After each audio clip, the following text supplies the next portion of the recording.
Сәлем достар, сіздермен бірге жалпы тәжірибелік дәрігер Нұрманова Асия. Және де қазір мен врач-инфекционистпін.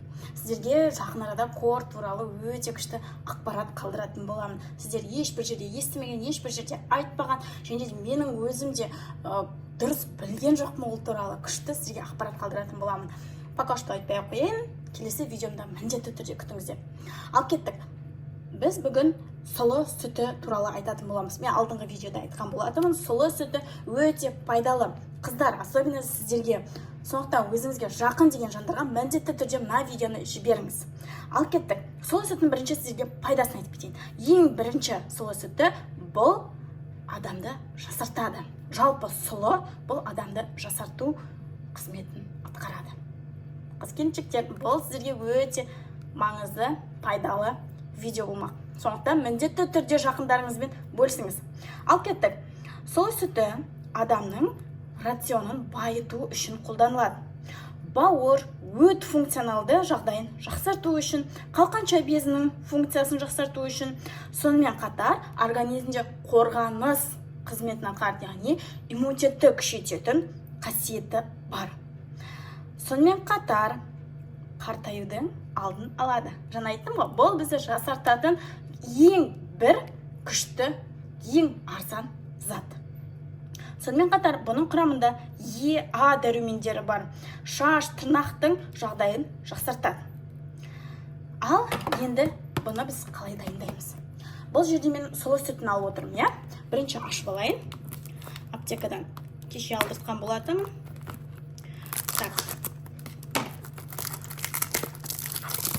Бағасы қатты қымбат емес, бұл где-то 400-500 теңгенің көлемінде тұрады.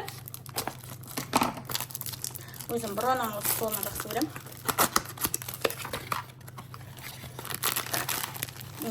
Сұлы сүті дегеніміз, овсянканың сұлының ұнтақ түрі. Егер сұлы сүтін таба алмасаңыздар, онда обычный овсянка, геркулес бар ғой, соны кофемолкадан өткізсеңіздер болады. Менде просто кофемолка қазір кетіп қалды, сондықтан осындай түрін сатып алуға тура келді.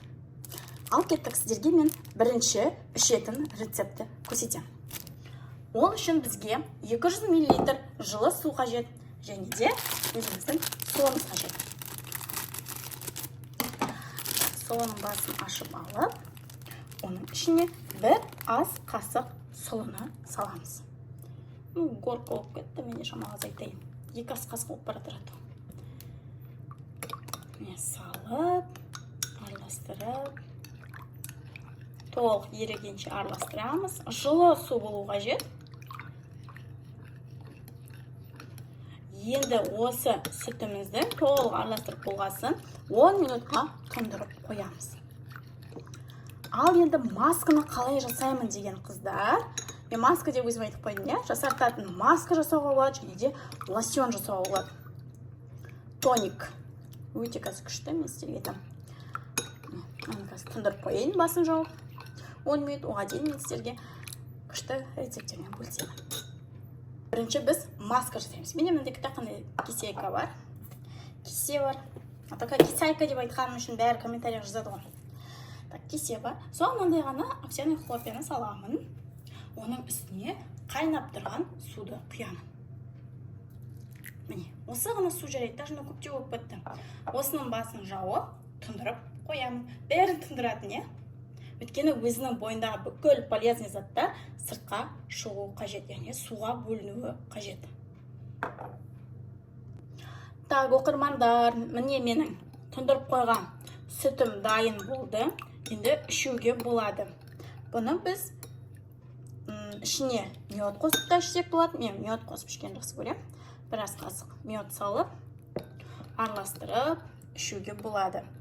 Яғни бұны біз тамақтан 30 минут бұрын күніне 3 рет қабылдауымыз қажет. Сол кезде бізге өте жақсы эффект береді. Сосын қыздар, тонердің орнына осы сұлыны осылай ертіп алып, кішкене ғана бөлігін құйып алып, бетіңізді сүртсеңіз болады. Бетіңізді жасартатын өте жақсы эффект беретін болады. Жаңа айтып жатқан тонерім осы сіздерге. Қыздар, бұл шынымен жақсы эффект береді. Жаңағы маскамызды айтайық, е? Маска мен жаңадан тұндырып қойған болатынмын. Бұны араластыруға жет. Мен жалпы саусақпен араластырған жақсы көремін. Бірақ қазір қасықпен мынау дейтін қатты сорт.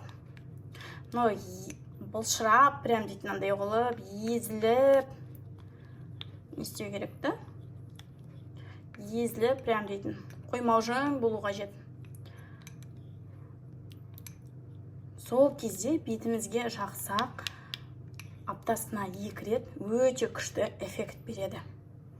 Если что, осылай қолданып көріңіздер.